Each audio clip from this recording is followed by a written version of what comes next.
இன்றைக்கி நம்ம சேனலில் பார்க்க போகிற ரெசிபி என்ன அப்படின்னு பார்த்தீங்கன்னா, ப்ரெட்டை வச்சு ரொம்பவே ஒரு சிம்பிளான ஸ்நாக்ஸ் ரெசிபி தான் ரெடி பண்ண போகிறோம். ப்ரெட் பாக்கெட் ரெசிபி எப்படி செய்கிறதுன்னு பார்க்கலாம். வாங்க நம்ம வீடியோக்குள்ளே போய் பார்க்கலாம். நான் பாதி உருளைக்கிழங்கு எடுத்து பார்த்தீங்கன்னா தண்ணியில் போட்டு வேக வச்சு எடுத்துருக்கேன். தோல் எல்லாத்தையுமே எடுத்துக்கோங்க. இப்போ நம்ம இதை துருவி எடுத்துக்கலாம். நான் ஒரு பாதி கேரட் எடுத்து துருவி இருக்கேன், அதையும் ஆட் பண்ணிக்கலாம். இது கூட கொஞ்சம் கொத்தமல்லி ஆட் பண்ணிக்கலாம்.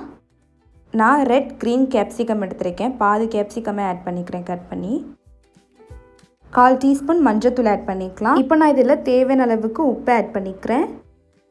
1/4 ஸ்பூன் பெப்பர் ஆட் பண்ணிக்கலாம். நான் 1 டீஸ்பூன் அளவுக்கு மிளகாய் தூள் ஆட் பண்ணிக்கிறேன். நீங்கள் உங்கள் காரத்தை இந்த மாதிரி ஆட் பண்ணிக்கோங்க. இப்போ நான் இதில் 1/2 டீஸ்பூன் அளவுக்கு இஞ்சி பூண்டு பேஸ்ட் ஆட் பண்ணிக்கிறேன். இப்போ நம்ம எல்லாத்தையுமே சேர்த்து நல்லா மிக்ஸ் பண்ணிக்கலாம். இப்போது நல்லா மிக்ஸ் பண்ணியாச்சு. ப்ரெட் ஓரத்தை இந்த மாதிரி கட் பண்ணிக்கோங்க. ப்ரெட் ஓரத்தில் நம்ம நல்லா கட் பண்ணியாச்சு. இப்போ நம்ம லேசாக தேய்ச்சிக்கலாம். இதை ரொம்ப தேய்ச்சிட வேணாம், லைட்டாக அதை தேய்ச்சி எடுத்துக்கோங்க. அப்போ தான் நமக்கு உள்ள ஸ்டஃபிங் வைக்கிறதுக்கு கரெக்டாக இருக்கும். இப்போ நம்ம ப்ரெட்டு நல்லாவே லேசாக தேய்ச்சாச்சு. ஸோ இந்த மாதிரி தேய்ச்சி எடுத்துக்கோங்க. இப்போ நம்ம மிக்ஸ் பண்ணி வச்சுருக்கதை இதில் ஸ்டஃப் பண்ணிக்கலாம். இப்போ நான் பார்த்தீங்கன்னா ஓரத்தில் எல்லாமே பார்த்தீங்கன்னா தண்ணியை வச்சு நல்லா தடவிக்க போகிறேன். ஏன்னா நம்ம அப்படியே இதை க்ளோஸ் பண்ண போகிறோம். ஸோ அதுக்கு பார்த்தீங்கன்னா இந்த மாதிரி ஓரங்களில் ஃபுல்லாக தண்ணி கொஞ்சமாக எடுத்து இந்த மாதிரி தடவிக்கோங்க. இப்போ நம்ம இதை க்ளோஸ் பண்ணிக்கலாம். இந்த மாதிரி க்ளோஸ் பண்ணிக்கோங்க. உங்களுக்கு ஒரு வேளை க்ளோஸ் பண்ணையில வரல அப்படின்னா இன்னும் கொஞ்சம் தண்ணி வச்சு நல்லா தடவி விட்டுட்டு க்ளோஸ் பண்ணிக்கோங்க.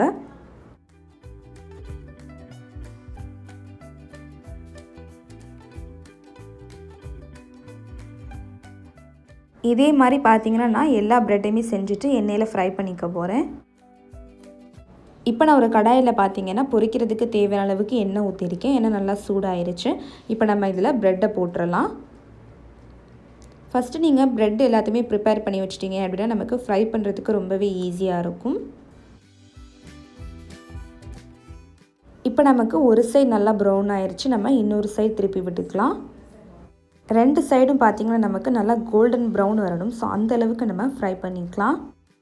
இப்போ நமக்கு 2 சைடுமே பார்த்திங்கன்னா நல்லா கோல்டன் ப்ரௌனுக்கு வந்துருச்சு. இப்போ நமக்கு சூப்பராக ப்ரெட் பாக்கெட் ரெடி ஆயிடுச்சு. அவ்வளோ டேஸ்ட்டாக இருக்கும். இது கிட்ஸுக்கெலாம் கொடுத்திங்கன்னா ரொம்ப விரும்பி சாப்பிடுவாங்க. எப்போதும் ஒரே மாதிரி ஸ்நாக்ஸ் செய்யாமல் இந்த மாதிரி டிஃப்ரெண்ட்டாக வீட்டில் ட்ரை பண்ணி பாருங்கள். ஸோ மறக்காமல் நீங்கள் இது வீட்டில் ட்ரை பண்ணி பார்த்துட்டு எப்படி இருந்துச்சு அப்படின்னு சொல்லிட்டு கமெண்ட்ஸில் என்னோட ஷேர் பண்ணிக்கோங்க. இந்த வீடியோ பிடிச்சிருந்தா லைக் பண்ணுங்கள். மறக்காமல் ஃபேஸ்புக் வாட்ஸ்அப்லையும் ஷேர் பண்ணிக்கோங்க. சேனலை ஃபஸ்ட் டைம் பார்க்குறீங்கன்னா மறக்காமல் சேனலை சப்ஸ்கிரைப் பண்ணிக்கோங்க. கூட இருக்கிற அந்த பெல் ஐக்கானை கிளிக் பண்ணிக்கோங்க.